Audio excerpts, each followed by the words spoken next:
Yes, Ivan, this is Mordecai Intelligent Auto Exam. Bwana, leo tuko tunafanya pre-purchase inspection na leo tuko na Prado ambayo inakuja na engine ya 1kg 3.0 liter. Kwa hiyo gari tumepitia system zake zote, lakini na changamoto ambazo tunakwenda kumadress mteja wetu. Kwanza kabisa ya changamoto katika mfumo wa turbo boost, kwamba ukiingia gari inakuwa haina ile nguvu yake inayotakiwa, kwa sababu kama unavyojua moto uliomo ndani ni wapotea mbali, kwa sababu hii ni manual cast iron engine. Kwa hiyo inabidi iwe na high pressure na high power, lakini kwa hiyo kwa sasa ina underperform sababu ya turbo boost, lakini pia ina changamoto katika mfumo wake wa brake.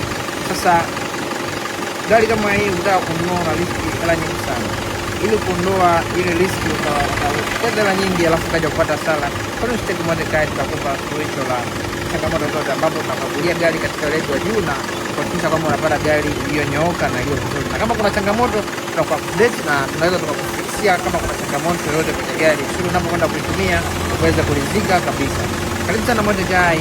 Kama unataka kununua gari au kama una changamoto yoyote kwenye gari yako, sisi tunafanya diagnosis, repair na tunafanya pre-purchase inspection. Karibu sana Mordecai.